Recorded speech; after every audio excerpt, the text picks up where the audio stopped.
No. No.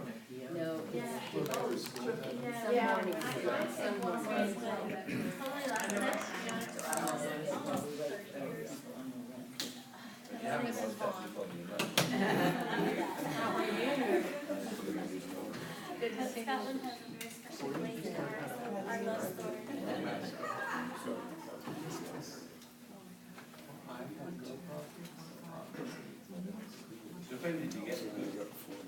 At GA. Oh, geez. Yes, I sure did. Yeah. And I think I bought two of them from you. I bought the Bob Caro book. Oh, Yeah, yes. he's a good friend of ours. All right, let's go ahead and get started. It's already 5 past the hour. I want to get going. So, anyway, what I want to do is I'm going to introduce William and Kari, and then we'll go around and everybody can just introduce yourself, and where you're from, how you heard about the conference, and what you're hoping to have it. That kind of helps William and Kari to know what to say. So, anyway, I'm Nathan. I'll start it off. I'm the pastor here at Friendly Hills Church, one of the pastors here at Friendly Hills Church. And Suzanne and I met William and Karine at last year's General Assembly in Greensboro because they needed a place to store their books, or as William likes to say it, their books. So, anyway, that's how we met them, and then they found out we were going over to the UK for a sabbatical, and they said, come on up to Scotland. And we said, okay, and we did. So anyway, it was we had a really wonderful time with them. And so that's how we, as William talked about, their publishing is all over the world. So I just thought it would really be helpful for our church to begin to see with a global perspective how God is working in all of these places all over the world. And so I asked him if he would come and speak at our missions conference, and he thought about it for some time and then said yes, he would. Wasn't sure he wanted to come to America again. No, I'm kidding. And I said, hey, how about doing a writer's conference? There's lots of people who have like a book in their head and they don't know what to do with it. So, and he said, sure, we'd love to do that. So that's kind of how this happened. So we're excited to have them here. Love to have,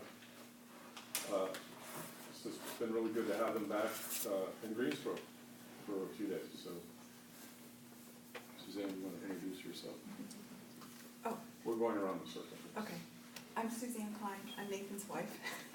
And my interest in writing more is in line with Nathan because he likes to write, and so I like to help. She's I my like editor. to help edit, yeah. Very good editor. So, anyway, we'll go, let's go this way. Well, Ellen, why don't you introduce yourself, and then we'll go this way, and we can end up with William and Kari that way. My name is Helen Vaughn, and Not Vaughn Vaughn? you call me whatever, but Helen. And I'm so thankful to be here. I am a missionary with Teach Beyond, supported by Friendly Hills for quite a long time now, and very thankful for that. Just moved back to Greensboro from the UK a few weeks ago, and I am working on materials for educators involved in what we call transformational education. And as I have worked on these modules, I just need all the help I can get and how to make them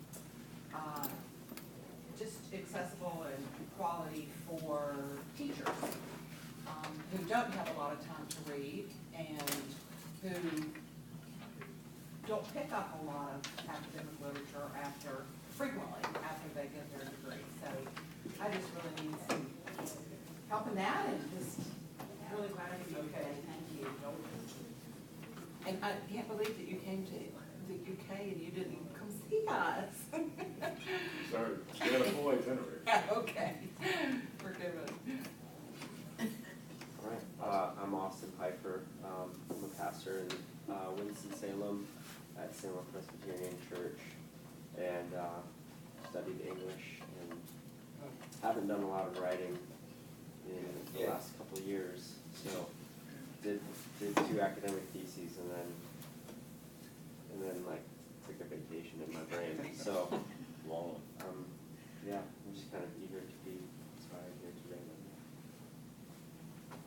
So Austin, our co-pastors at Salem Presbyterian in Winston-Salem, and I love writing. I love writing the sermons every week.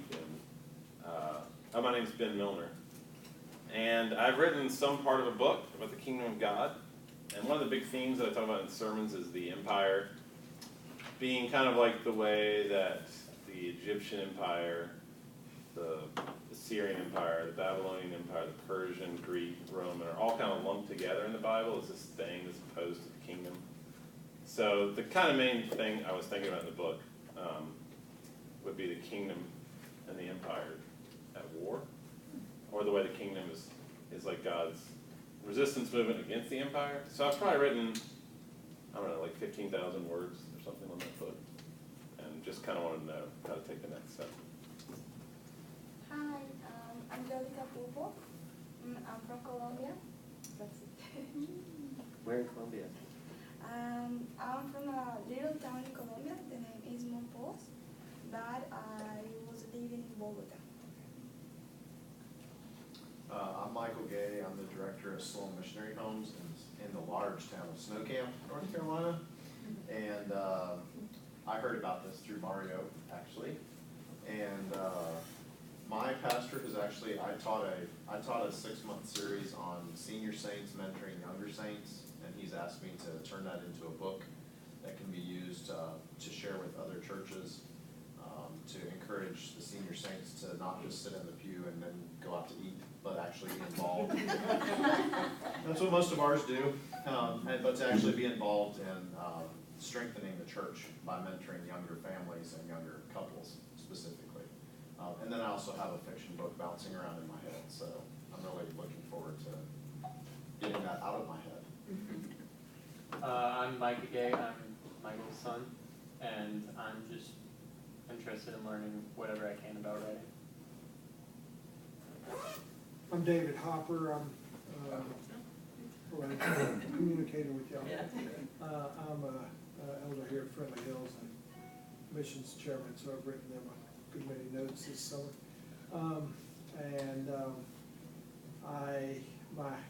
I do a lot of medical mission stuff around the world, and to places other people don't want to go to. And my kids have said, "You need to write a book sometime, Dad." And I don't know if I ever will, but I thought if I could make it this morning, I would. And the other thing, the book that I've thought about writing for 20 years is Medicine for Pastors, which I hear so many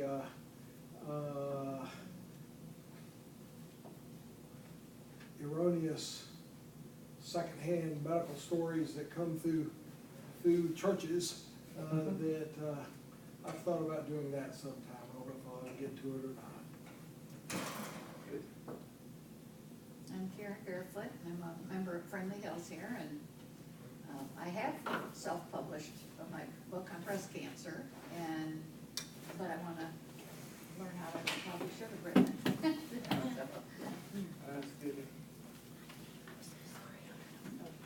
I'm Jenny Casanova. I live here as well, and I've loved to write since I was able to write. It's been my passion. I have written 3 children's stories that basically I wanted to write them so that anyone would read them. Not like this is a Christian story. I wanted anyone to read them, but there's Christian values in them, but very creative. I've always loved fairies and princesses and that kind of thing. So a lot of that all 3 stories. The second one in particular, I wrote when I was working with underprivileged children, and so and I've worked with an underprivileged child since he was in 5th grade. He just graduated. He's African American, and so my vision was that it was actually African American kids or fairies, and for them in particular.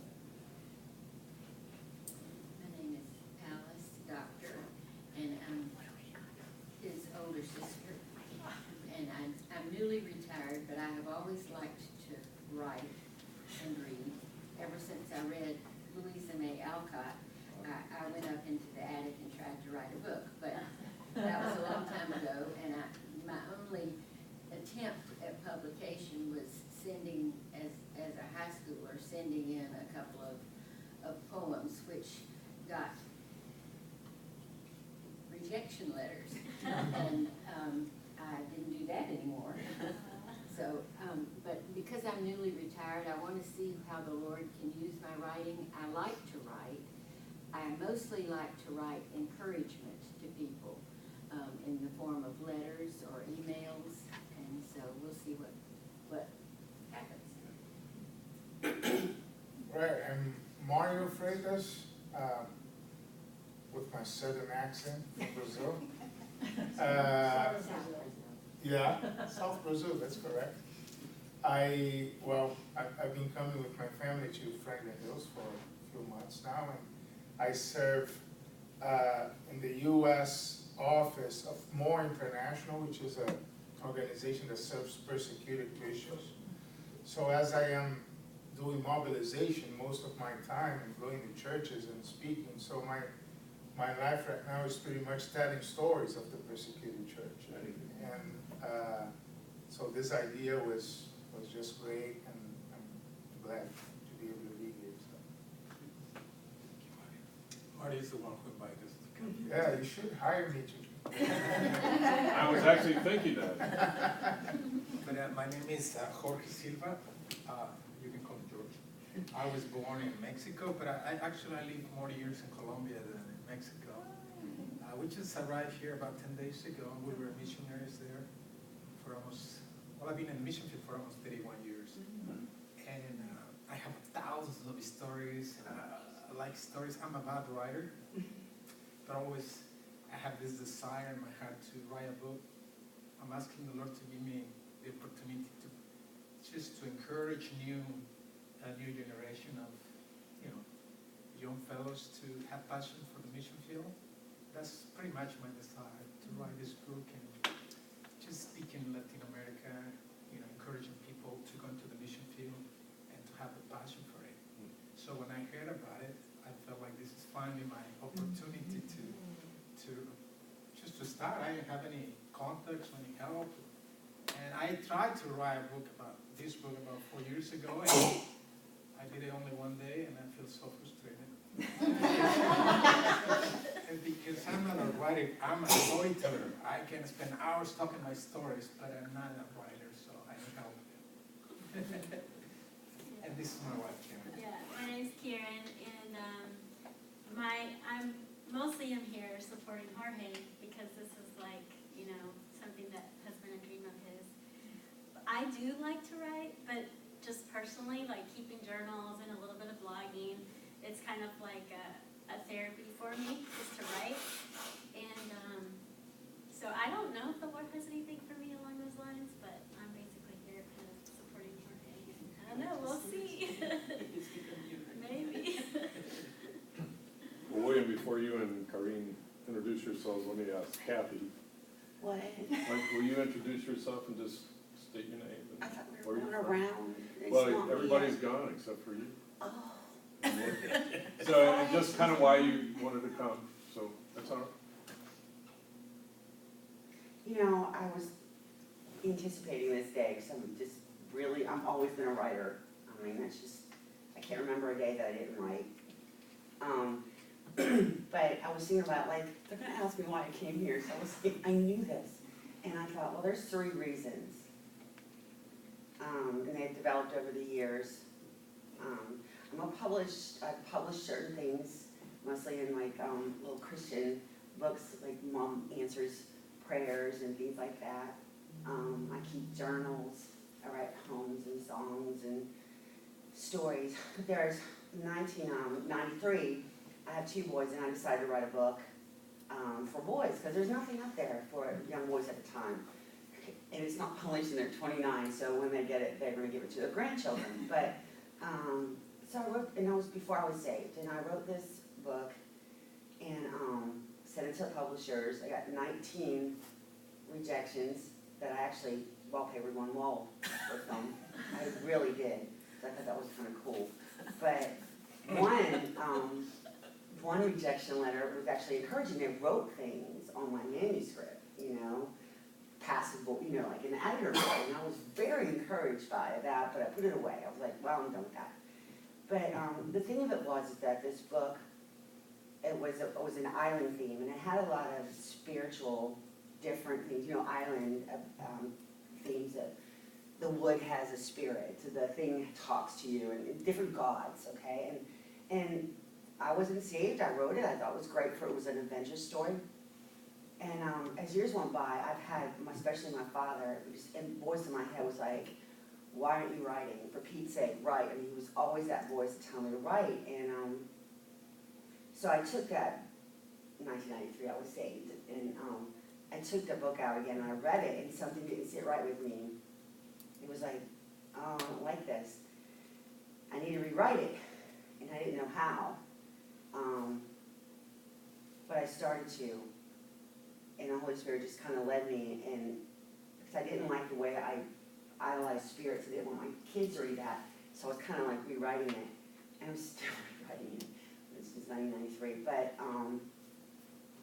my father was always telling me, write, why aren't you writing? Publish Thunder Dreams. He actually had the manuscript forever, and he gave it back to me. He was like, you've got to publish this, and that kind of stuff. And he is, and he passed away about a year ago, and I still hear that voice.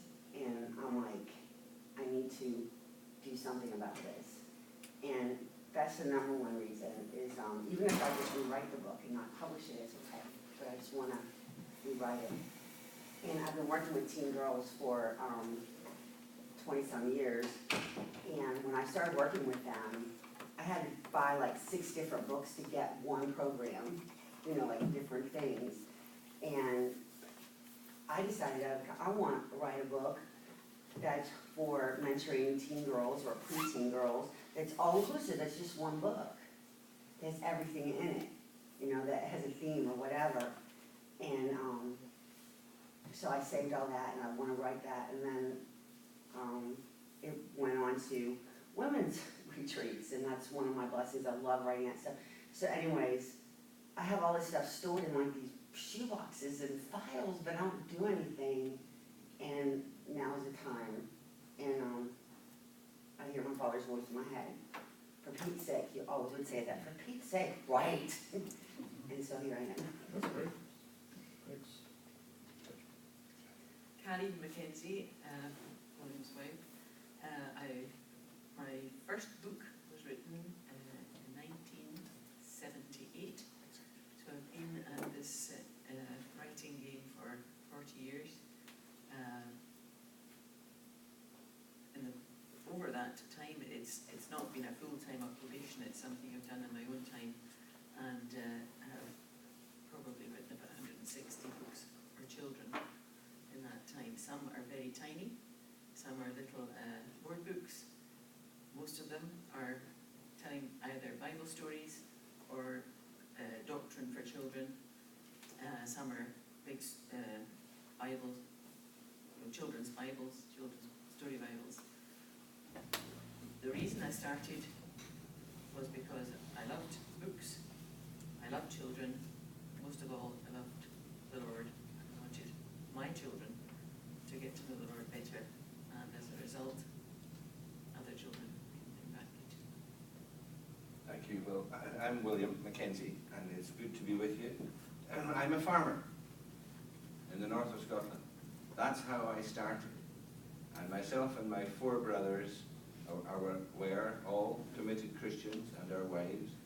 And we had 17 children between us. And we wanted our children to know Jesus. And we tried to find books that helped to that end, but didn't.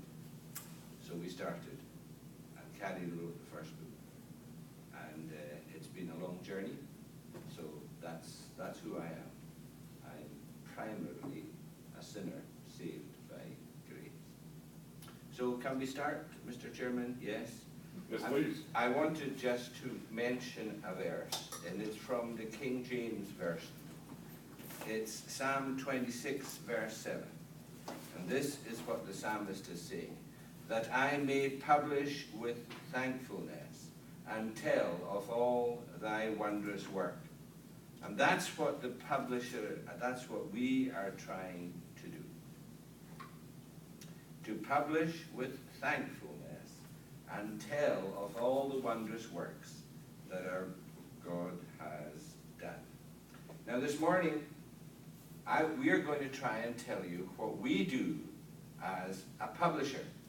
And then we're going to get you to respond and come up with what you think the publisher is looking for from you as you make an approach to the publisher. And then we'll look at what you come up with and respond to that. As I said, we started as a hobby. I was a farmer with boiler suit on, driving a tractor, chasing the sheep, and that's how we started. We started as a hobby with 1 or 2 books in the first year. Now, we produce 2 books every week in over 100 languages. And you might think, my, hasn't he done well? Well, we haven't. It's to God be the glory. It's a mystery to me how it's happened. In 1 week recently, we produced a book in the Tajik language, wherever that is, in Mongolian, wherever that is, and 2 in Latvian. This morning, I agreed a book in Hebrew for Israel. So that's happening almost every day. Some piece of literature going to all corners of the world. Carrie, you tell us why we started.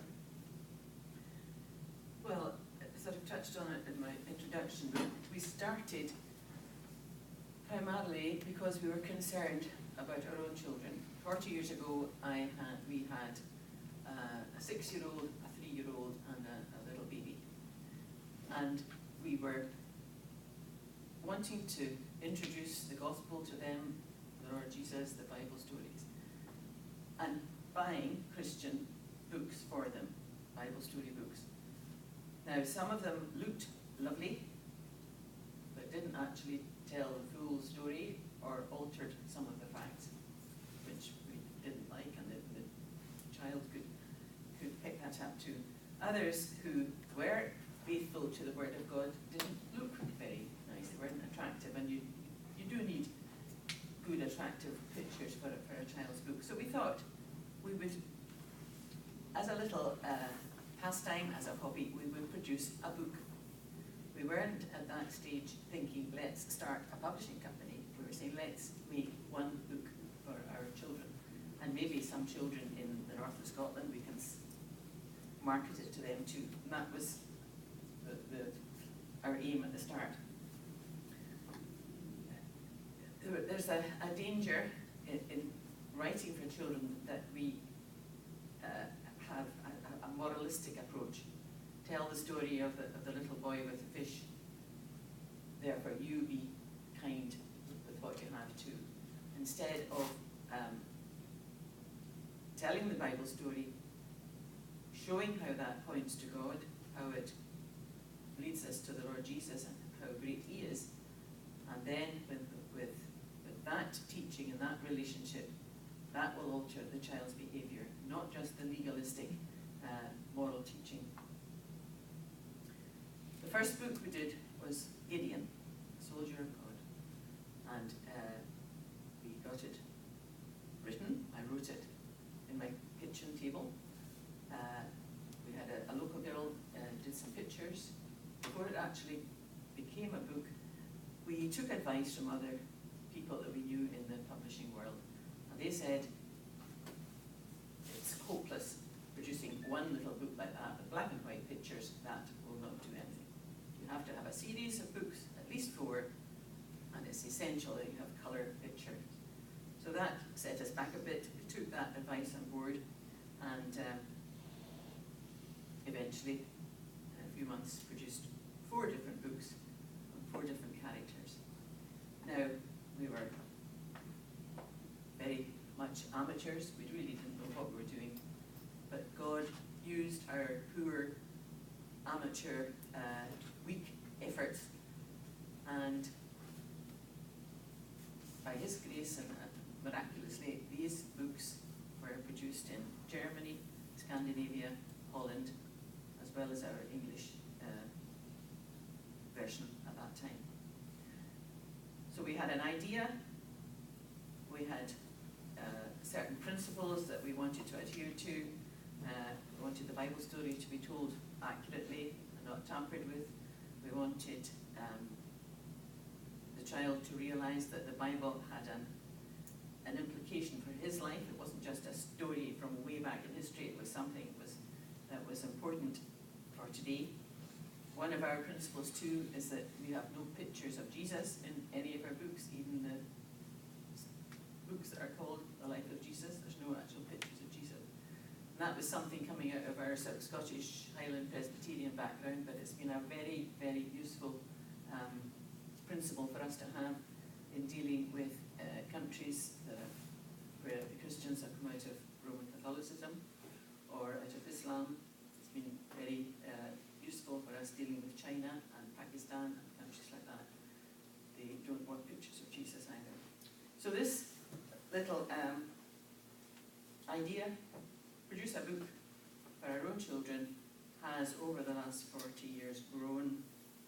We've learned by our mistakes. We're still making mistakes, but we're just going slowly day by day. What started as a little effort for children has expanded into adult books and academic books as well, wide. And how many, I can't remember how many books are now, 1,800 or something in print now, but it started as a hobby. Her first book had about 1,000 or 1,500 words. We now produce some books with 1 million words. So I don't know how anybody can sit down and write 1 million words, but they do. And they make sense, systematic theology. What is the publisher's job then? To help the author reach people with the message that's on their heart. The publisher is insignificant. The publisher is unknown. Have you heard of John Grisham? Right? Who publishes John Grisham? No earthly idea. That's what happens. Have you heard of The Reason for God from Tim Keller? Right? Who publishes that? No. Dutton and Penguin. So we don't really, the publisher is not of any significance. It's the message and the person who reads it. Who publishes The Pleasures of God? John Piper. Everybody's heard of John Piper, right? And you don't know. It's Multnomah who published The Pleasures of God, which is one of John's best-known books. So the publisher is largely unknown. He's insignificant. People don't go to Tim Keller and say, I read your book published by Penguin. So the publisher is providing or seeking to provide a service. The publisher is also a risk taker. I look at about 50 submissions every month. And I have to decide, can I make this book work? Will it serve the church? Will it meet the aims of the author? Will it be honoring to God? Will I get my money back? Now, you might say, well, that's very mercenary. And you have to be. The way I put it is this. Mission is my business, and business is my method. I've got to make it work. There's no point in you spending time writing a book and me spending time getting a book published if it doesn't work. And it won't work unless it sells. That's very basic, but very simple. Then I have to think about, will the author go off the rails? I've had 3 authors in the last year, well-known names, very well-known names, whose books were very successful, who have fallen morally. So I've had to withdraw and pulp thousands of dollars worth of books, because one of the guys who was speaking at John MacArthur's conference, I knew him well, he had a great story, another guy committed suicide, and another guy had immoral behavior.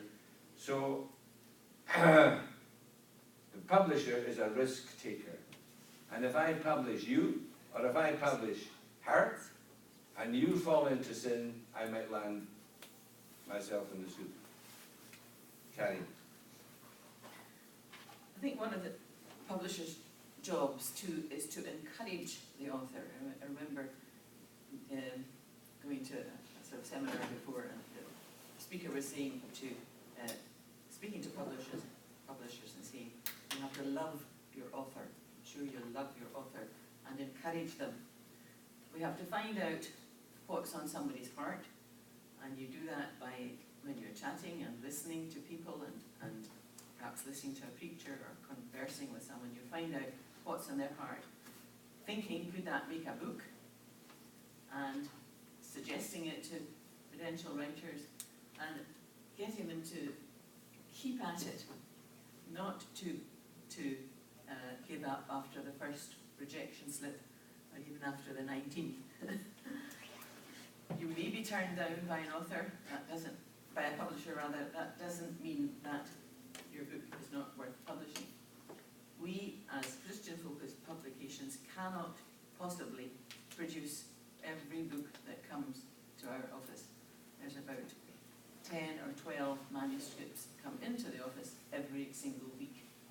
They're all looked at, either by William or by somebody else on the team. They go through a sifting process, and perhaps out of that 12, maybe one might make its way through to the publishing program. But another publisher might be able to use it. There's one example. We had a friend we heard preaching and thought very highly of. His name was Angus Button from South Africa. He wrote a book called Faith Like Potatoes. It was a wonderful book about his own life and his own mission. Amazing story. He sent it to us, and it was turned down by our editorial board. It wouldn't fit in with our kind of position, ecclesiastically and theologically, really. But we suggested another publisher to him, gave him the name of another publisher that we thought would be able to use his work. And for that publisher, it was a great success. It was a bestseller. It was the best thing they had ever done. And every time we go to a booksellers convention and we meet this other publisher from Monarch Publishing, he always gives William a great welcome and thanks him profusely for sending that manuscript in his direction. So whichever publisher you send your work to first may turn it down, doesn't mean that it's going to be a failure. Another author that we have and have published many books from is a chap called Richard Hughes. He's a retired minister from London. And he's a lovely, gentle man, a very nice writer. And he says that he is looking for what he calls a gap filler. When he's thinking about something he might write, so I'm just filling a gap. I look for a gap filler. And one of the gap fillers that he did for us resulted from his own experience. He retired from ministry, had to leave his home, which belonged to the church. That same year, he had a heart attack, he had bowel cancer, and his wife died. He was in and out of hospital. He was lying in his hospital bed and realizing, I haven't the energy to read very much. I wish there was something available, just something with a page, a thought that I can go to sleep on. And he filled that gap in the market by writing a book called The Good Night Book. straightforward, simple book, but it's had a wonderful reach and ministry to others. And it was just that man realizing there wasn't a book to suit his particular need at that time, and he filled that gap. So, as an author, as a writer, you have to be listening. You would say 3 ways. You have to listen to God, what God puts on your heart as something that's important to you, something that you think you can share with other people. You have to listen to the market too. Is it something that other people will want to read and will pay money to read? And you have to listen to your editor, who is more experienced in the world of books, more experienced with words probably, and with what works in the marketplace. Not to be too precious about what you write. Allow the editor to use his experience and expertise to edit and to change what you've written to suit the particular market. Yeah, we've just had a manuscript in about a year ago on Cameron Townsend's wife, you know, the founder of Wycliffe. And the lady knew the Townsends and knew their life story, and she came in with 180,000 words. Every word of that was true, well written, and precious. And the publishing group that looked at it from ourselves said, well, it won't work. And she said, oh, it's so important, it won't work. And we said it has to be 80,000 words. So we had to cut it by more than half. Now the author is more excited about it. Oh yes, people will use it now. It will be useful. And that's for the publisher's job. The next thing is that we have a job to protect the author from errors. There's one man, he was the president of a theological seminary. And he wrote a book on the doctrine of Scripture. Now he's a very conservative guy. And the publisher, another publisher, let that book through, and as a result of that, he was dismissed from the faculty. He was an adjunct at Westminster and an adjunct at RTS, and he lost his job because of a paragraph. Now, if the editor has to protect the author, because once it's out there, there's not so much you can do about it. And that's we think that's a very important aspect of damage that could result in the life of the author. You probably have heard the challenges that there have been over plagiarism with Mark Driscoll. He had Believers Church, Seattle, wasn't it, he was in? And it's a major disaster for him and for that church. And the publisher, who I know, should have said, that's copying. You know? And it's an important thing to protect the author. Jim Packer, John Stott, all have landed themselves in a bit of trouble, which they got over because the publisher didn't look after them. So the editorial process is very important. I argue with our editors endlessly, but but they're men of conviction, and that is so important. We have to protect them by way of a contract, ensuring that the work is not copied insofar as that's possible. I went to Korea several times, but I went to Korea on one occasion, and the publisher I was with, oh, your book from Douglas Kelly on prayer. Oh, it's a great book. We love that book. We've published it. I said, did you? Where did you get permission to do that? Oh, we didn't get permission. We just did it. that happens. The next thing, so we're protecting the author, then the next thing we have to try and do is ensure effective distribution. And I often say that's the only thing the publisher really brings to the party, the reach. The physical book has to be available in Singapore, South Africa, in bookstores, on Amazon, on Ingram, on Baker and Taylor. It has to be available in every corner of the globe. And that's the only thing that we as a publisher have really done, which helps you, the author. You can buy the new book from Christian Focus in New Zealand. You can buy the new book from Christian Focus in India. That's an important, the network. And then we have to try and make sure that the book is available digitally. Kindle, Nook, iBooks, etc. Now that we thought, 10 years ago I thought that was really going to grow, and it's not. It's now about 10% of the market, and it's finished. It's not going to grow much more. The physical book sales, and this is just across the whole market of books, physical book sales are increasing by 3% a year. There are 3% more physical books being sold in the world today than there was last year. And that's the rate at which that's increasing. The digital thing is not.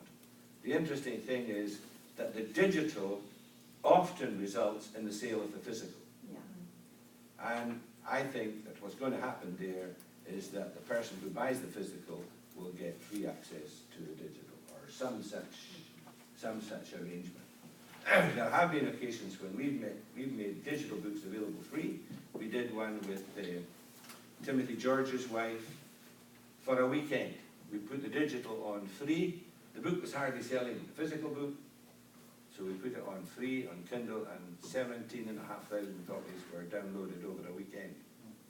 Oh, that's amazing. And that was good for the author.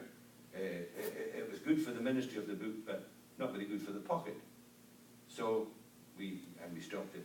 But interestingly enough, the book has continued to sell physically and digitally because it made a splash in the marketplace. People say, oh, I got that book. It's good. Where did you get it? I got it in Kindle. So that's what happened. We also tried to make many books available audio, and that's happening. There are more and more people listening to audiobooks, and I think that is growing. Well, it is growing. People driving in the car, driving to work, download the audiobook. I can, rather than waste my time, I can learn something by listening to an audiobook. The next thing we try to do is present the product to the market. And that's a big thing. It's a big world we're in. We produce author interviews. We did an apologetic presentation of a book this week, 4.5 minutes. It's a priceless little piece of television. So we also have to produce information at least 6 months in advance. I can tell you the books that we're going to publish next May, and I can show you the covers so that people are beginning to get interested. So we have to do that. We have to arrange cataloging. Then the publisher has also to do the design. And that is the absolute worst part of the job as far as I'm concerned, because some people will say that's the worst cover ever, and the other person will say that's the best. There's no perfect design, I can assure you.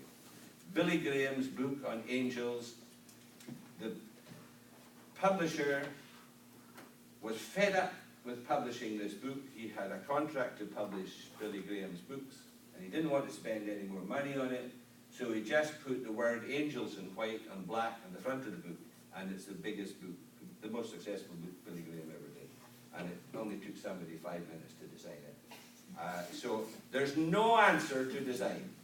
The designers who work for me say there is, but I don't agree with it. So the design is a nightmare. Then you've got layout inside, you've got the choice of paper, you've got the physical size. Is it this size or is it that size? Is it hardback? Is it paperback? What's the typeface? And then there's the commendations. When I started, we had no commendations. Now, we'll have 10, and sometimes 20, and there's never enough, because people want to know that book is being recommended by John Piper, it's fine. You know, it is an important thing. We have one girl who spends maybe a day and a half a week pursuing commendations, you know, and it is important, and it works. And then we have to set the price. So that's what the publisher tries to do. Now, in the next 10 minutes, I want each table to maybe get a little bit closer to each other, that three, maybe 3 or 4, and answer this question. You've heard what the publisher does. What do you think the author needs to do or to give to the publisher? And one of you will have a discussion about that. So you start, and gather round, maybe there's 3 gather round, you 3 there, and I just gather somehow or other, and begin to you've heard what the publisher does, and what do you think the author needs to do to communicate with us?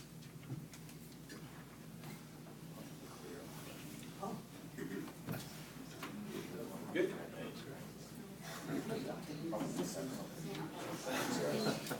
Keep going.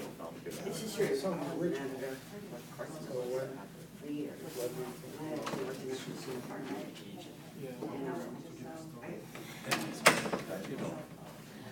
And I remember this one time that I was really on my first show. But we had a contract with her to write colors and eagles. Yeah, what did you think? And it was 2005, and I was just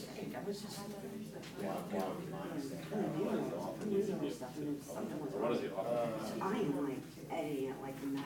I don't think they need like. And every time I told her what I was editing, I think you have to give them. Nobody's gonna come to you and tell you what it is. argued, like, who do you think you are? Summary. You have to I do it own usually added stuff, so I do some writing. You feel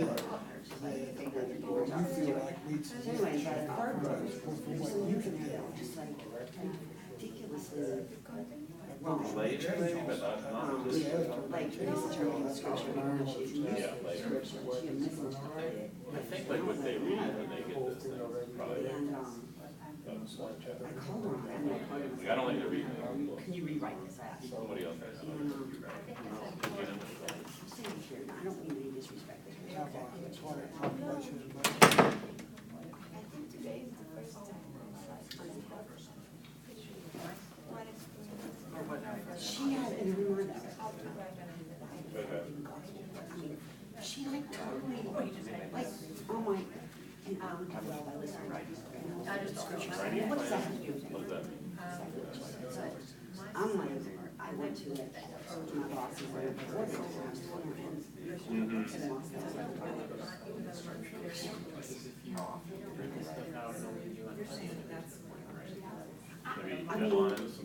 They have to listen. They have to be Yes, flexible. They have to yes. listen. Yes. I mean, you have a voice, I mean, if, like, if I call her, oh my gosh, what do you think? So maybe I can, like, you know, work, but.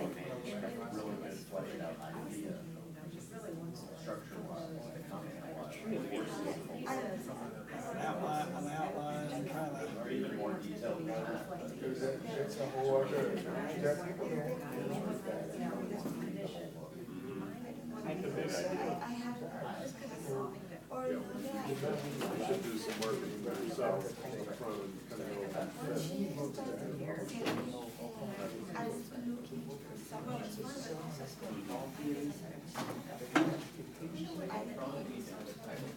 Should probably have manuscripts.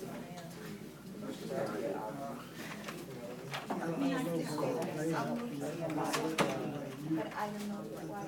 Yeah, I appreciate the fact that she was passionate about what she wrote.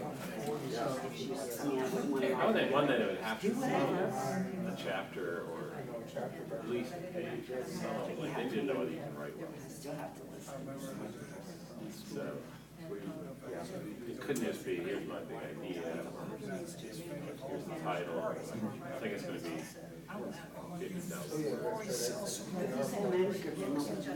And they called you. To let you know whether to invest in the whole Does thing. it have any trumpets in it? And he said, Right. no. But then they come back. So does it have any? I think that's kind of answered in. Just that you've actually done it. Because it's not in the editorial process. Maybe they would use first. I do know. You would be proving to them that you actually have done it. Sometimes say a lot, some really don't. It would be a lot more easy about to have done it all. Yeah, like lowers there.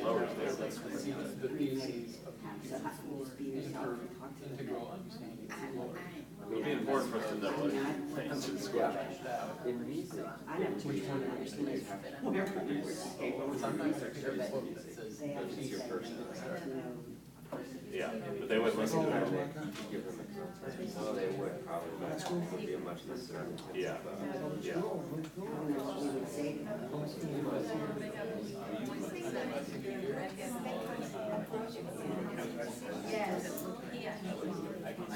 Project? Yeah. And one of his solace, because I had to show her that the mother asked the fairies to pray. You said something interesting. Question mark, I said, you are fairies. Thinking, like a project that is somewhat, there's like why you should invest in it. We are thinking we should invest in it. We have to know environment. My dad said it's a good book. When we have projects, we need to present all the projects that we are trying. Yeah. So we need to present all the year that we have with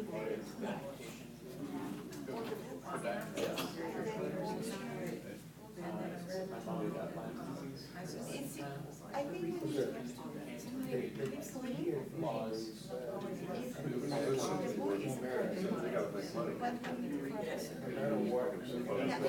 it's the same, but organized.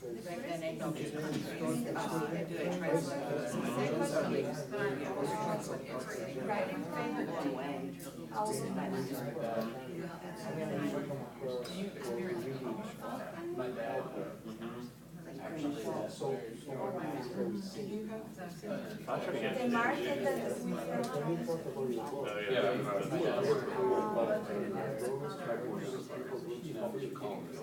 answer we are trying to what question we are trying to answer.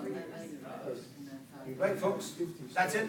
Right, now Carrie's going to go to the board, and what we're going to try and find out is if you want to get a book published, what you have to think about and do. And I have it written out, and I'm hoping that some of it might have come out from your own genius, your own mind.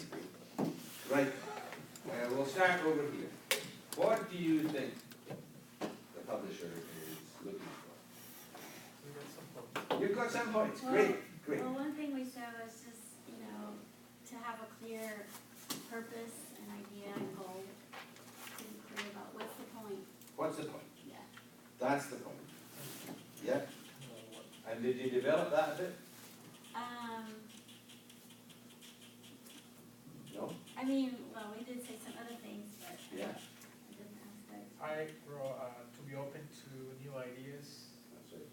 Because, a lot of times I have my own schedule, my own program, my own ideas, and we should maybe come to new ideas and I don't like them.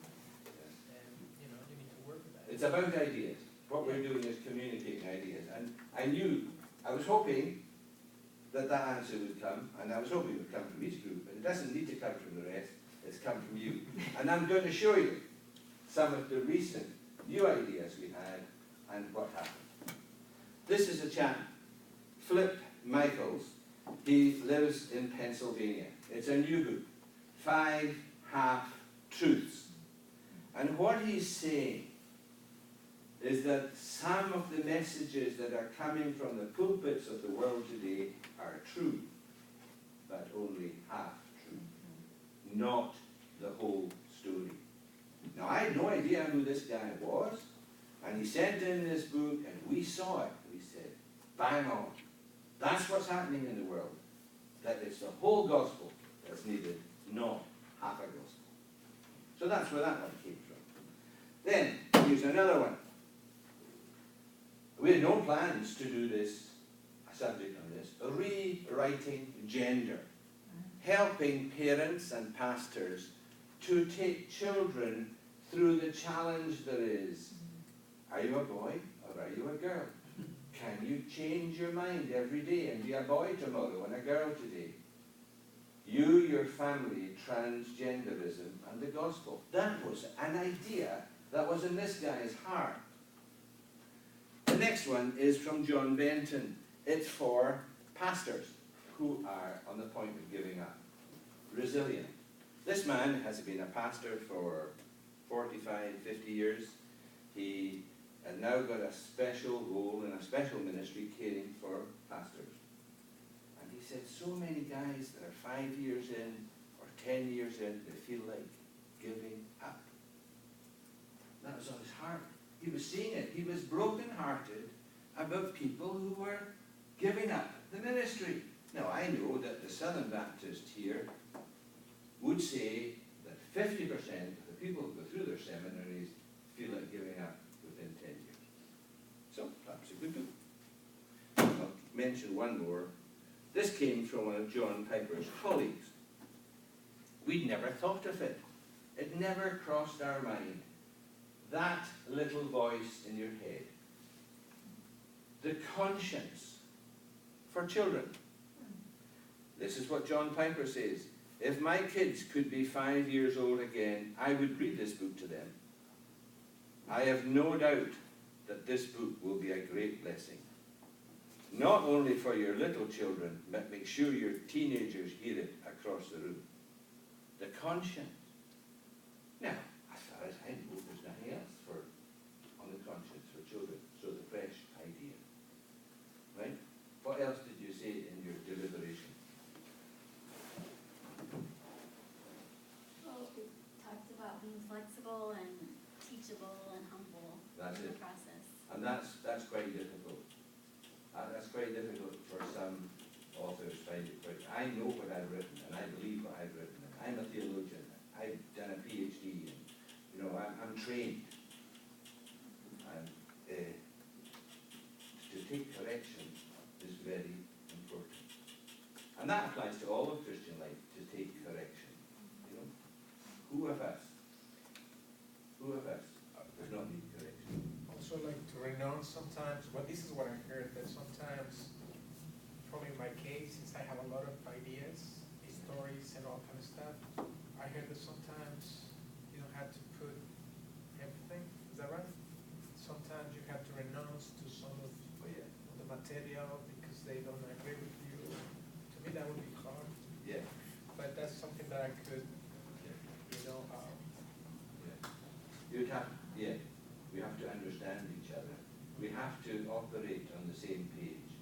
If I, as the publisher, am not enthusiastic about the book, it never works. If my team aren't enthusiastic about it, it never works. And if you aren't enthusiastic about it, it never works either. Yeah. It's a partnership.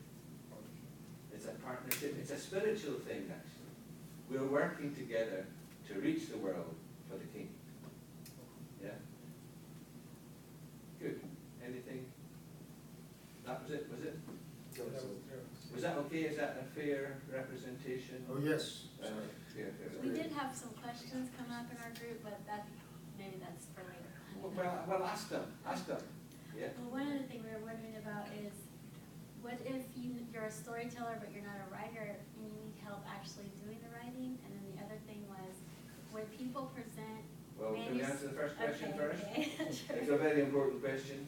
We have a number of books which are good stories written by somebody else. If you can find, you need a writer. But the passion has to be in your heart, and you have to persuade and convince her to be infected with the same passion and to write it. Yeah, that's quite a normal thing, and it has to be acknowledged. So and so with so and so. You can't do it. There's some books out there written by some well-known names, and the guy never wrote it at all, and that's a disgrace. There's another question. Yeah. I just met a guy, well, not met, he's a friend of mine that I met him before I was a Christian. I used to be a communist guy, so we were involved in politics and all that.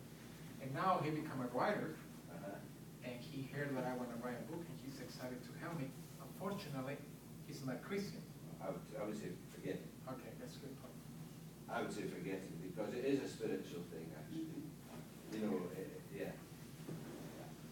By all means, continue to have fellowship with him and hope that God opens his heart. Well, that was, yeah. Right. And that's, you know, don't cut him off altogether, but I think it would be better, you'd be happier, and certainly I as a publisher would want to know that he was committed to the Lord. Yeah. You may get other publishers who be different, but that's what I'd be coming from. Yeah. Good. What was the second question? Did you want to? Sure. So you mentioned about the number of manuscripts you receive every week, for instance. So I would understand that that's already pretty much close to the whole content of the book. I mean, it's a lot written that you guys go through and review and say, okay, write this chapter again, or are you talking just about someone submitting the idea and an outline, and you help him from scratch? That's my doubt. Yeah, and that's what I was wanting to come out to. There'll be nothing left for the rest of you to say. But anyway, what we want really is one page. That's what you call a manuscript. This is what's on my heart. Okay. This is what I want to do. And we want one page. We actually ideally want 100 words of your summary of the essence of that book. You know, I give you a summary of these books in less than 100 words, and you got the message, didn't you? You knew what the 5 Half-Truth book was about. You knew what the rewriting book was about, rewriting gender. So it doesn't take long to give the seed. So I also need a bit about you.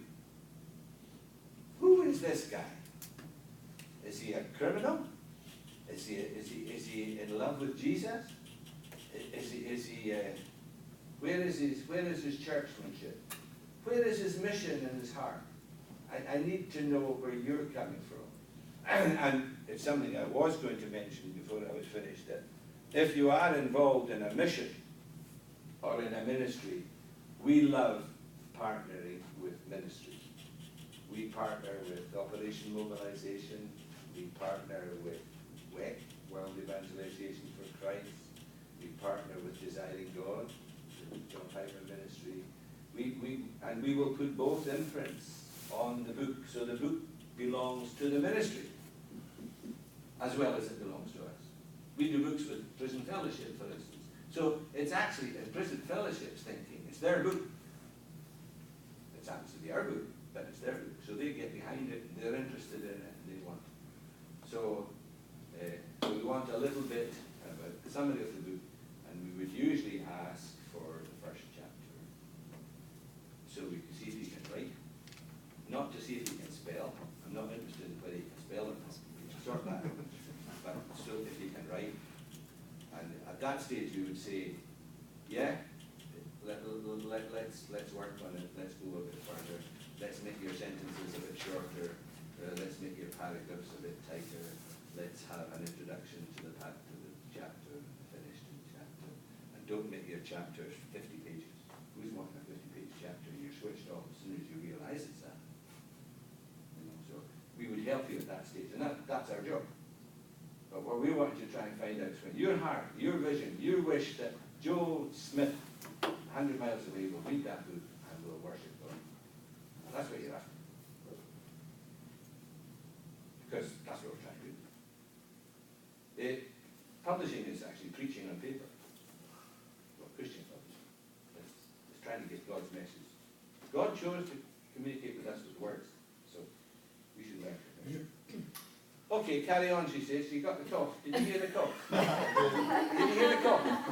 Right, well, we'll go to the next group. I'm sorry, we'll go to the next group. What, did you have any additional wisdom to give Well, you to? kind of blew ours out of the water. That's by good. That last thing, because we were saying you need to have somebody, at least one person, proof it and go through your manuscript to, again, to tighten it up. You know, my husband's big on be concise, uses few words to communicate an idea, and then see what, you know, let some people read it and see if it's, you know, I would take that out, or, you know, you could do this to it, so that when you submit it, it would be as close to what you want. That's a good thing to do, actually, to get some of your peers or your friends to look at it before you send it to us. Because one of the things we said was, the writer knows what they meant by what they wrote, but somebody else might go, okay, that does not read like that. And if that comes into us and it doesn't read like that, it's rejected. So But you wouldn't know us as the person, like a husband or a pastor or a friend who knows you would go, I don't think that that's what you really meant there. So to get it as close to what is on your heart as possible. But we're trying to communicate to the reader, and the reader might be in 2020, it might be in 2050. You know, we publish books that are 500 years old. Words are important things. It's a great residue for the future. So taking care before you send it to us, just making sure that others who are prepared to criticize, maybe if it was my wife, she would say, that's rubbish, William. But maybe your husband would say, oh, that's very nice, dear, go and make me dinner. Oh, you've never yeah. Oh, he said, go make me dinner, but he said, you make dinner while I work on the. Oh, that's good, that's good, that's a fun. It's also important maybe to read your stories to your target audiences. That's a good To see thing. how it's accepted. Yeah. Which is something. That's a good thing with a children's book, to try it.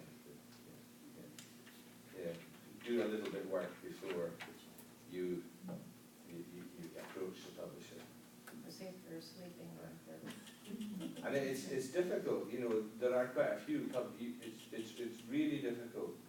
There are not all that many Christian publishers, actually.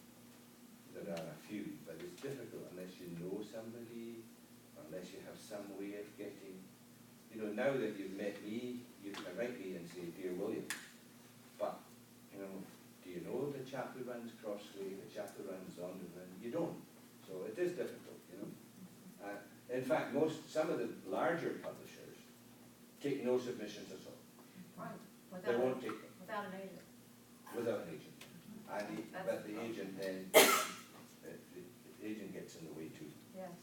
So, and the agent, we do work with some agents, but they do get in the way. But it's difficult.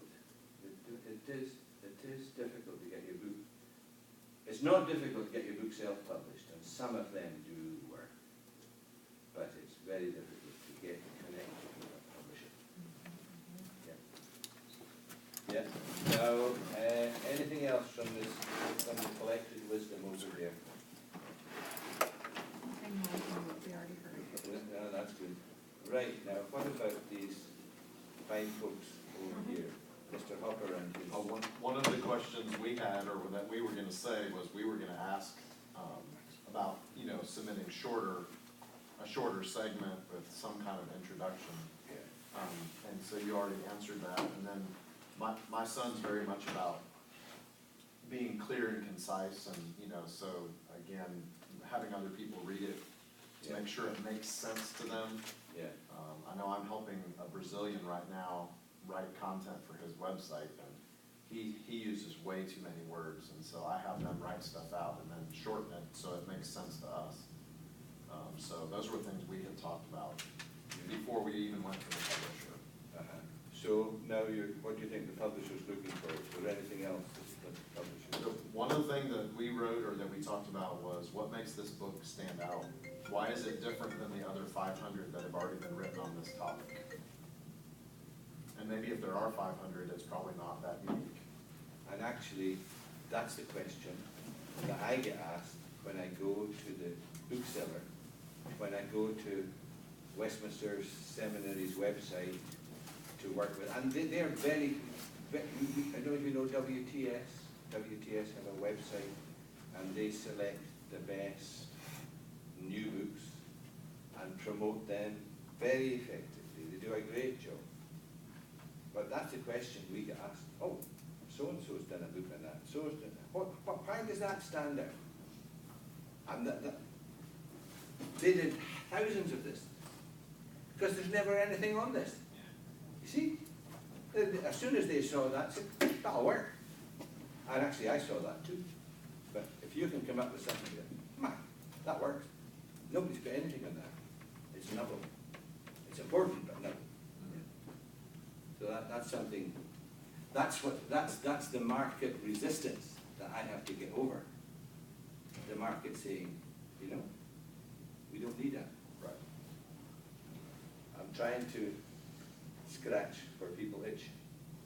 So what's a good way for people who are open to writing anything, knowing, like you talked about that one author, Richard Hughes, yeah, wrote that the nighttime Good Night book. the Good Night book. You know, how do people like us find out about things like that? Well, there is possibly something you can do. If any man lack wisdom, let him ask God. Yeah. And that's quite a good place to start, actually. And you'll be surprised, because God does answer prayer. And this has to come out of somewhere or other, of a spiritual thing. And Richard has done that several times. He did one book. He was John Stott's successor in All Souls Line and Plays. He prayed at Billy Graham's wife's funeral. He was asked actually to preach at Billy Graham's funeral, but he was unable to do so for health reasons. But he did a book 20 years ago with us, the top 100 questions. And it was the one, he had kept a note of all the questions he was asked throughout his ministry. And he took the 100 that were the most frequently asked questions. And it's a priceless book, and it sells all the time. In fact, Franklin Graham has used 140,000 copies of it. It's a book they give out, the top, and it's simple in one way. It was the top 100 questions, a lifetime of ministerial experience in that book. So, and that's what Richard has tried to do with what he's done. Yeah. So, and no, God's able to help you with that. Did you have anything? Another thing with writing is, I would assume while you have all the facts there, sometimes you have to make it at least interesting without omission, but with making it, like, instead of dry. So many books are dry, and actually we publish books that are dry too. We do. It's very, very difficult. We have our daughter, Catherine, who's written quite a lot of our children's books.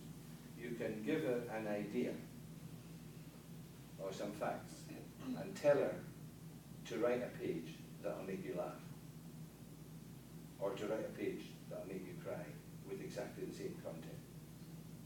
And that's a gift that not many, Carrie doesn't have it at all, but her daughter does. She can take words and lead you that way or that way, but you learn what the facts are. And that's quite a gifted thing. We have one author. Has anybody heard of him? Dale Ralph Davis. You have? Is he good? Really good. There you go. You need to read Dale Ralph Davis if you haven't. He's a great author. He's done 10 books for us. Every one of his books takes him 4 hours a day, 6 days a week for a year. 4:30 to 8:30 every morning, standing at his desk. Every sentence is crafted because he knows that somebody's going to read it sometime and is going to like it. There you are, there's a fellow who read it and likes it. You want to read Ralph Davis. And he's one of our top-selling authors. Not that he's wandering the world speaking at conferences. It's just that he's got really exciting, riveting content. Yeah. Anything, David? We just said they had a target population, and I guess that already got mentioned. Yeah. You think you're actually writing, in one sense, you're writing for one person, aren't you? You're actually you're thinking about a person or a group of people, but it's you have a target. You have somebody in mind. Good.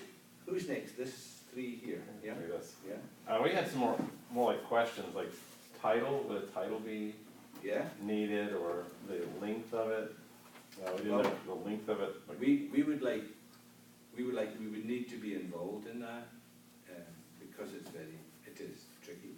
mm-hmm.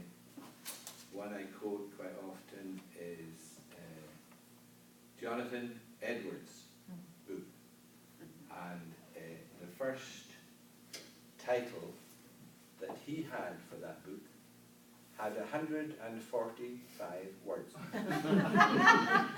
Right? And the eventual title, which we published the book, is A Call to Extraordinary Prayer by Jonathan Edwards. Do you know the book? It's a great book. Jonathan Edwards got a concert for prayer from pastors in Scotland. A few sheets of paper saying we're going to agree to pray together. And he said this is important, that pastors pray together. So he wrote the book, The Call to Extraordinary Prayer. 3 years later he was dismissed from his congregation. 7 years later he died, and the book did nothing. But the book continued to work and was the manifesto for the Second Great Awakening. And I dare say most of us around the table here would say we need a third Great Awakening. So, But it's not wise to insist on a certain title for your book. We were speaking to an author this other day in Westminster, and he had picked a title for his book that he's working on. He said, that's the title I wanted, and that's the title that Catherine, his editor, wanted too, but it's already been taken in another book out there with the same title, which wouldn't be, it would be confusing to give his book the title they wanted because it's already used by another publisher. there was the editor and the author thinking it was a great title, but the boys in the marketing side say, oh no, they can't do that because there's a book already with that title. Oh, that's a problem. Yeah. What was your next question? So we had a question about how, do we say like, we're thinking 80,000 words or 100,000 words, or do you tell us? You tell us what you think. What we think. You think it would be, and we would say, okay. Or we would say, maybe you should be 20,000 words. Mm-hmm. And you don't like getting that. But sometimes, there are some people who want to read short books. And actually the marketplace now is mostly for shorter books. Like how? You know, the size that we like is 30 to 50,000, but we do books at 20,000. Yeah. Mm-hmm. Yeah. I like to sit down with a good book that takes a while to read. And there's all kinds. But again, it's trying to have something for everybody. So we have done 1 or 2 books at 15,000 words. Yeah, which were unique and stand out. We did one from Helen Rosefield, you know Helen Rosefield, the missionary. We do all of her books. She's dead now, but 2 years ago, a year and a half before she died, she said, all these books I've written, I didn't go far enough. Oh, I said, what do you mean? I spoke about all my trials, and I really think I have to write something that's saying, when you have a trial. Now, who hasn't got a trial? When you have a trial, you've got to do what James says. Count it all joy. And that book has sold tens and tens of thousands. She's saying, your trial, she was gang raped, she had all her documents lost, she had 1,000 trials, as it were. She had to come to count it all joy. And that was the liberating thing for her. And that's what the Bible says. Count it all joy when you have a trouble. So, any other? Yeah, other ones were deadline, like would we say we could do it by this time, or do y'all say we want you to do it by this time? Well, we never get that right, and neither will you. Yeah, deadline is important, but it's not the most important thing. It's to get it right is more important. The best biography we have done, one of the best biographies is Living by Revealed Truth, which is the biography of C.H. Spurgeon by the chap from Tom Nettles from Southern Seminary. And I went to Tom Nettles 20 years ago. I wanted a 200-page biography of Spurgeon. He's an expert on Spurgeon. Yeah, I'd love to do that. We signed a contract. It was 19 years later, and it was 700 pages. And it's a fantastic book. It was on the guy's heart. And we recognized it as a tremendous book. It's a classic. And I would have ruined it if I'd gone back. Well, your contract said 200 pages. So you've got to work together. So. I'm reading that book right now. Is it good? It's long. But it's good. It's good. It's really good. Yeah. It's really good. Each chapter is a book in itself. You know, yeah. Each section. It's a really, really good book. Man, you want a job, don't you? He's written good books, man. The last question is chapter titles. They're important too. Is that part of this whole thing? Yeah, well, we would help you with that, yes. The editor would help you with that. But we have on occasions done books with chapter 1, chapter 2, chapter 3, chapter 4. What a waste of space. Eh? In fact, it's one of the sales things about a book.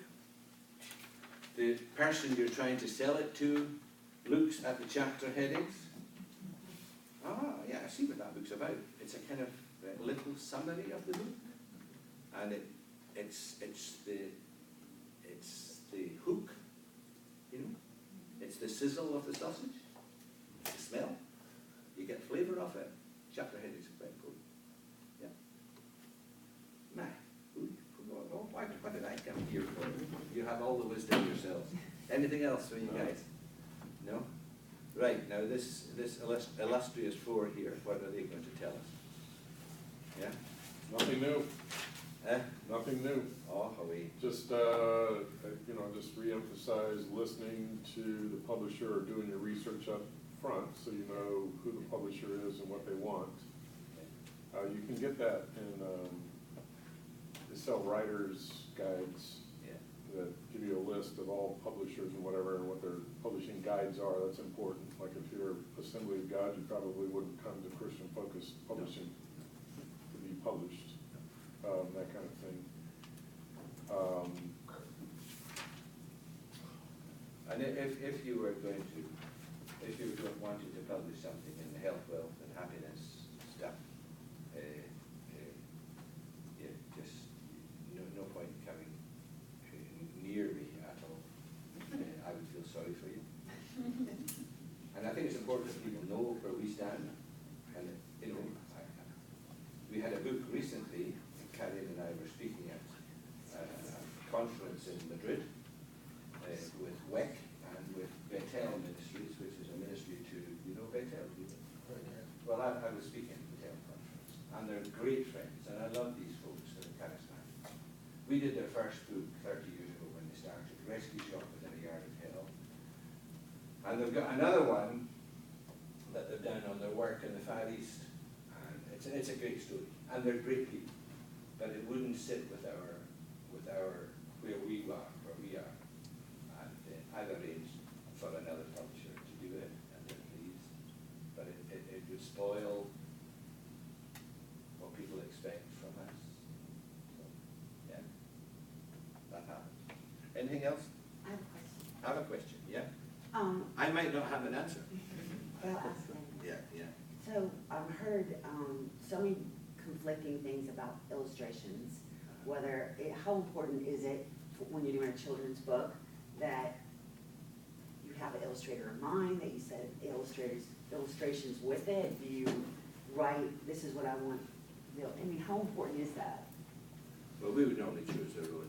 We have on occasions used an illustrator that was a friend or a companion or a person in the congregation of the author. But we would normally choose, we will have lots of illustrators. We have illustrators in America, we have illustrators in Italy, we have illustrators in Scotland. We have a whole range of illustrators. And it's a very subjective thing, you know. What is beauty? I don't know. Nobody would ever have married me unless she thought I was handsome, because nobody else would think I was handsome. But beauty is in the beholder, and yeah, it's a vexed issue. It's an expensive issue. We will spend thousands of pounds on pictures. Yeah. Yeah. Are you open to taking questions now? Absolutely, that's what we're doing. Okay. Yeah. Yeah. We have, we were a wee while left, but it's questions we're at now. I've got a wee summary I'm going to do once we're done. So, yeah, any question you like. How old are you, William? That's your answer. No, That way can do that. I have two, please. One of them is, what is that resource that kind of matches what you're thinking of with a publisher that writes or publishes with that group in mind, that thinking in mind? Is there a resource for that? There is. The Christian Writer's Guide. Christian It's Writers, called, yeah. is There is. Yeah, the trouble, yeah, the best way to do it is to go into the bookshop or onto Amazon, have a look at the kind of books you would like to be on the same box as, then go onto that publisher's website. All of us as publishers have an outline for submission. And, you know, all of the publishers I would know would have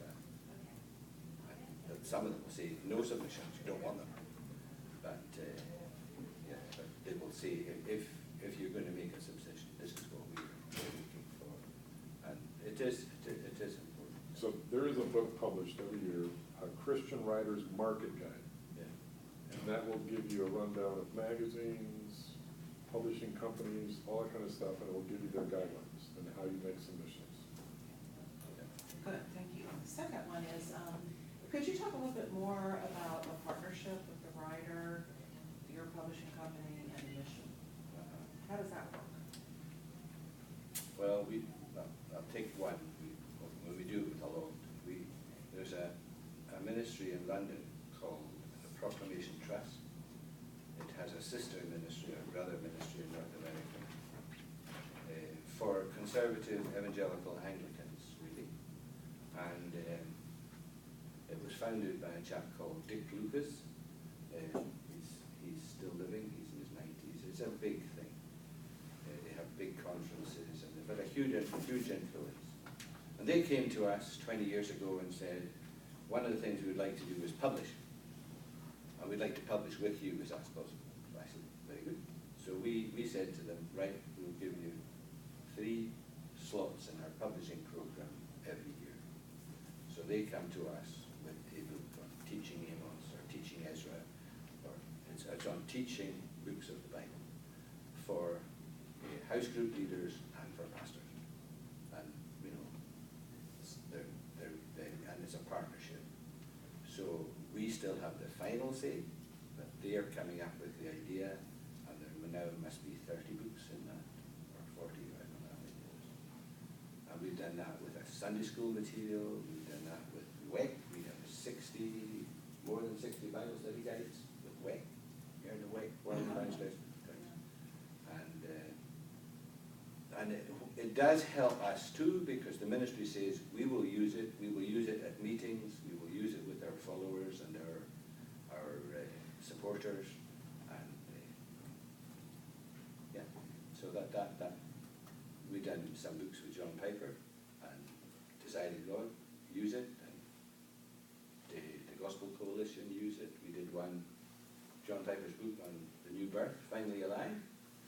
Just, I don't know, we do tens of thousands of it every year. It's one of the Gospel Famine Relief thing that the Together for the Gospel have. We've just done it in Farsi. If anybody wants a free copy of it in Farsi, I can send it to you. Financed by the Gospel Coalition. So, we're looking. There's two badges. Yeah, we jointly badge. I don't know if there's any here that are joint. We will put our own logo and so on, and put their logo on the back page. And we also would put a page in here about that ministry and how to get in contact with that ministry. So it's a joint project. So that's what we do. Thank you. And they would normally say we're going to buy 1,000 in the first year or two, and we would say, right, that's grand. We arrange a price and a deal on it. Yeah. How do you handle books that are written in another language? We publish in about 100 and more than 100 languages. And we would normally have indigenous people in that country, almost always, publishing and translating. And I will know people who are doing that in that. When you mentioned the Columbia. We do it the other way. We don't translate books from another language into English. That's not how our requirements. What? I will have a contact, and yeah. No, we've never taken anything from another language.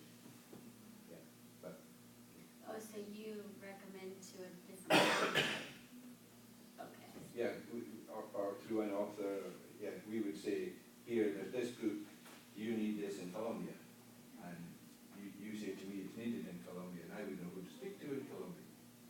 There's two publishers I work with in Colombia. And I would say, have a look at this book, do you think it's suitable for Colombia? Good, guys. What's next? Any other questions? You done? Well, I have a technical question. Yeah? I am reading where an author quotes another book. Uh-huh. And when you want to include that quote, do you go back to the original author? Or do you have to say, Tim Keller quotes? You have to go to the publisher. Wait, You have to get the agreement from the publisher. but from the original person who said it, or the writer who's referring? Okay, The copyright holder is the publisher. And if you're going to quote from another book, you get that from the publisher. okay, so And you don't then- need to say you saw it in No. a different author's book. You just put the quote in from the original author and get permission from that author, From the publisher. from the publisher. Publisher. Yeah, And if it's only 50 words or 100 words, it doesn't matter. But it's when you get to 200 words or 300 words, you could get. okay. Yeah, and for instance, It's a long quote. You need to get permission. A long If it's quote. a sentence. You don't? Two. You don't need a permission for a sentence or two. Okay, so you don't need to say the writer who brought the quote to your attention? No, Just the person yeah, who quoted it, thank you. absolutely. What about movies and songs along those lines? Now, expand. Here to summarize, like in the movie Star Wars, you know, da-da-da, and then Han Solo said, da-da-da. Do you have to put a? He wants to publish a book where when you open it, it plays the Star Wars thing. That's a good idea. That's a good idea. That's a The Empire and the Kingdom. What? Yep, That's what I thought that the minute you said that. Yeah. The industry norm is if it's relatively short and not a major part of the book, there's no problem. But if you have, I would say if you have a page from somebody else, you've got to. Yeah. There's a lot of arguments about it, so be careful. If it's a sentence or two, no problem. If What it's about maybe a paragraph, it's okay. Lyrics to a song? Well, very fussy about lyrics. So. Even a few short ones. Yeah, be careful. Unless it's in public domain.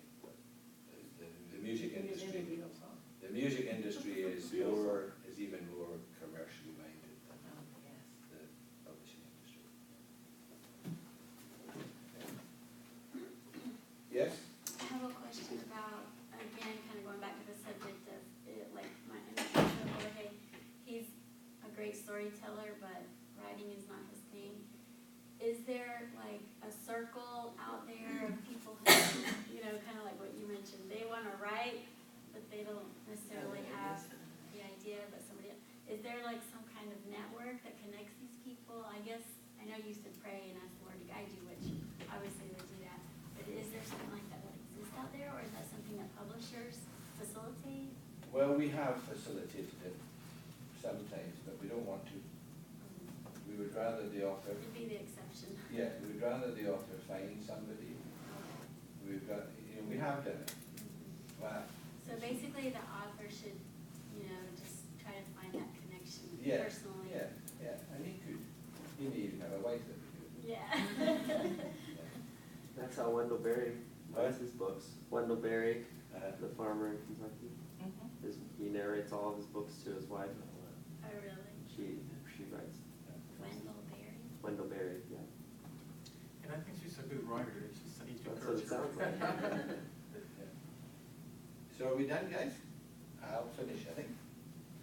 And I will give the little synopsis I had at the end.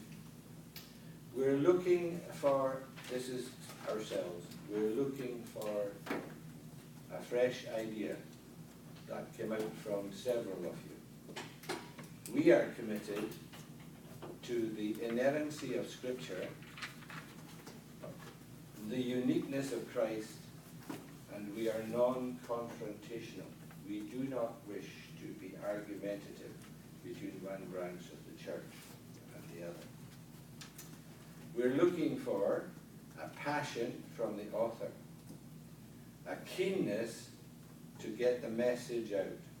Now, I'm at a certain age where I can say what I like. I am afraid that many authors are on an ego trip. I want it for my glory. And I don't like that. It's for the Master's glory. God forbid that I should glory, save on the cross. So you have to have an enthusiasm to get the message out, not an enthusiasm just to have your name on a book or on a publisher's list. We're looking for someone who wants to sell or promote their own material. Someone who is non-argumentative. If we have an argumentative author, as we have had, it's the last book we'll ever do with him. And you can understand that. It can be very time-consuming.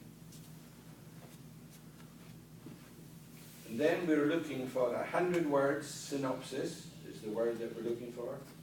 A word summary of the objective. An outline of the possible chapters or chapters heading. Details of yourself, what's in your heart, your experience, your church involvement. We would also find it helpful if you give us a list of who might commend the book or who might give the book name recognition by giving it a foreword. So if you came here today wishing to find out what the publisher's job is, I hope we've told you. And if you're wanting to find out what the publisher is looking for, you've mostly come up with it yourself, and that's a summary of it. And at that stage, we will proceed to produce a contract. And we would proceed to work with you on the project for however long it takes, and then somehow or other, by every means possible, whether it's by video or interviews or whatever, launch the book on the market. The first 6 months of a book's life are the most important, normally. You're trying to get space and a buzz and attention. Now, as believers, we have to be very careful about that. We are not wishing to exalt ourselves, but that first 6 months is very, very important. To get a review that does something. This week on the Gospel Coalition website, we have somebody read a book we've done on apologetics. It's called Long Story Short, chap who read it to 20 quotations from that book struck him, so he's put them on the Gospel Coalition website. And that has an enormous impact. People began asking for that book everywhere. I want that book with all these quotations. If these quotations are in it, the rest of it must be good.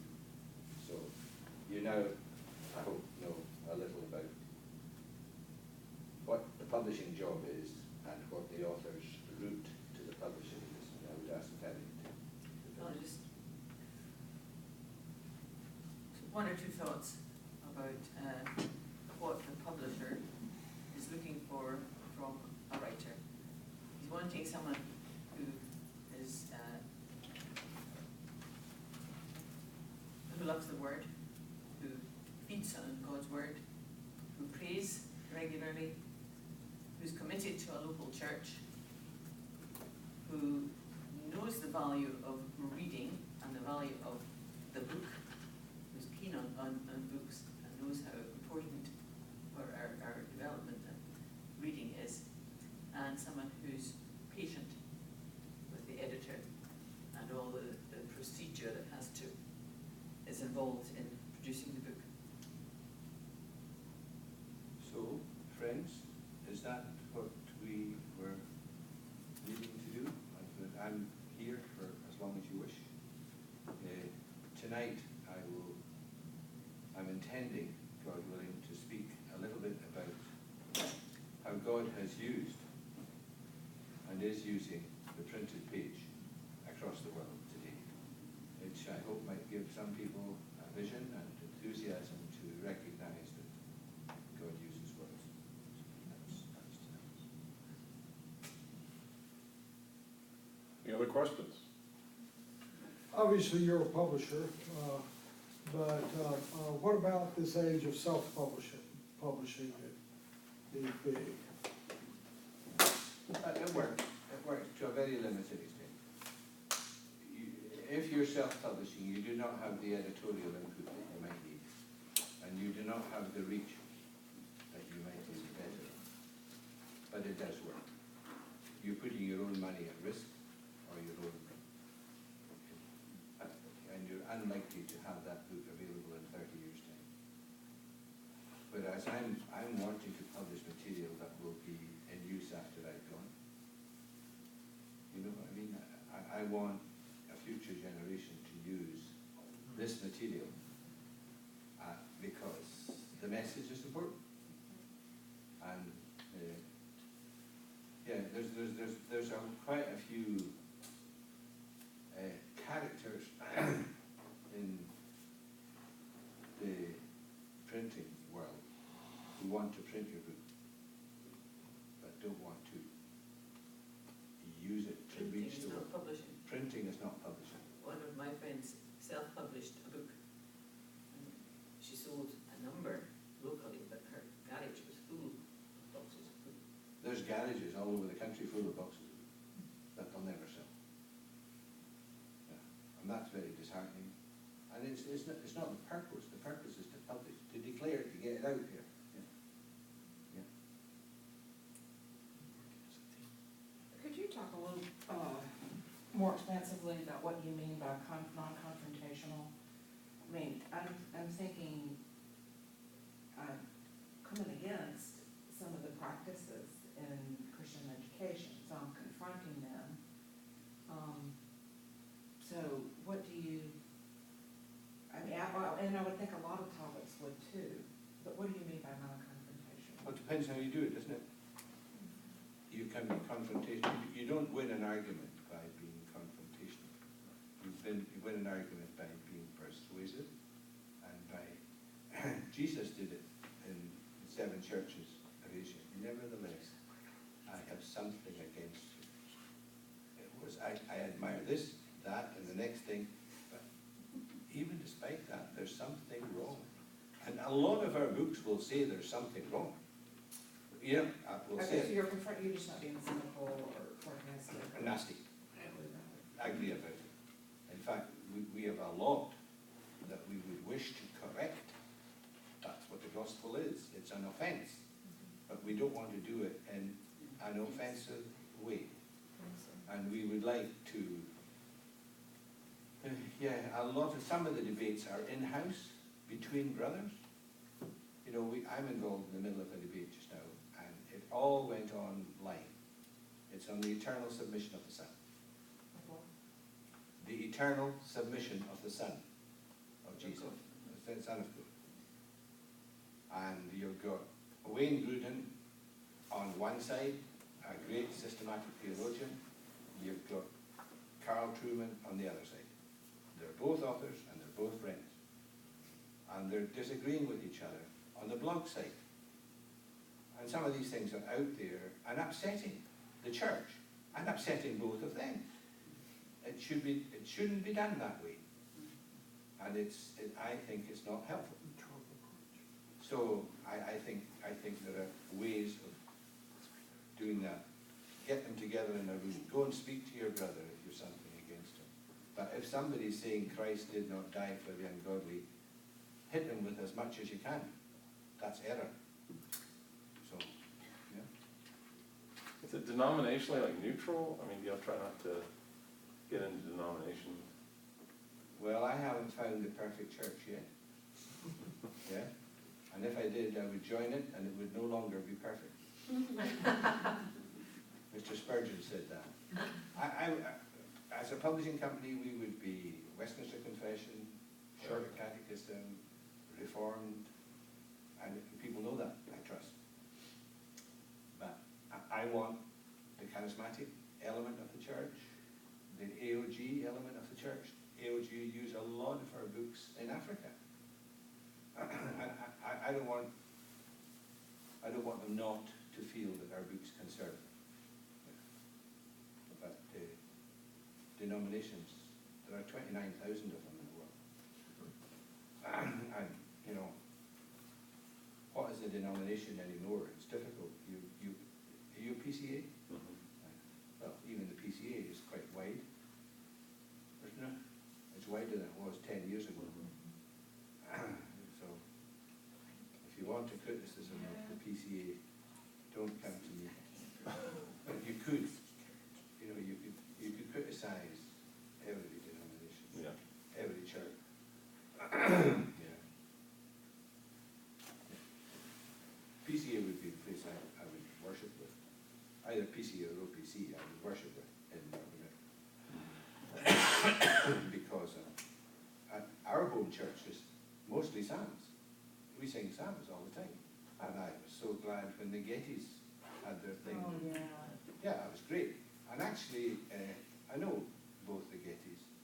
And I remember speaking to them about psalms 10 years ago, telling them how much I appreciated the psalms. And Alistair Begg, with whom they worked for quite a while, also got on to them about the psalms.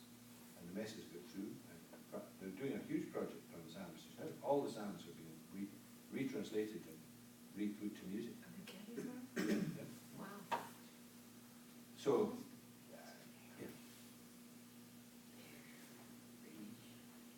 Irish. Well, let me go ahead and call us to the order of the day, which is lunch, which is waiting for us right through that door over there. Yeah, so, but you can still feel free to ask William and Kareem questions or, interact with each other. But let me just pray. I'm not sure how it's set out in there yet, but let me pray, and then we'll go into the kitchen and investigate. Lord, thanks for this day.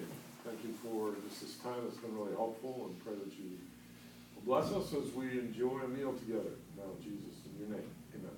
Amen.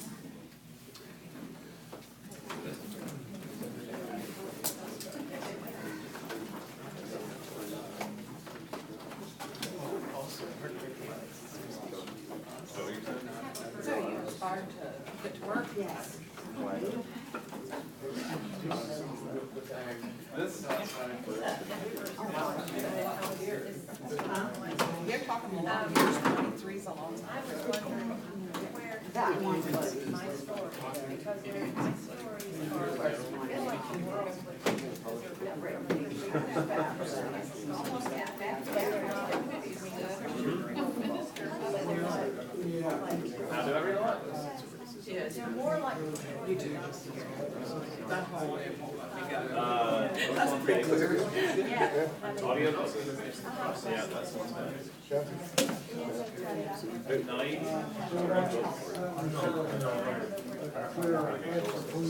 You can take it with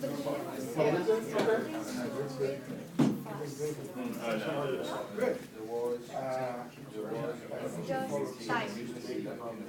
I'm not a fast reader. Yeah, actually, I haven't read them all. Nice to meet you. My name is Angelica. Nice to meet you. Do you live in Greensboro? No, I don't, but it's in the other building. Okay. My son is, he's born in Bogota. My husband. So he's adopted out of Colombia, so we're I'm doing well. Okay. No, there are. Okay. Nice to meet you too. Well, we would, I can certainly get an editor to look at them, but it's not actually just. Right, but you do. About that subject, it's even more. Your book. Yeah. make sure he knows it. It's going to be like yelling.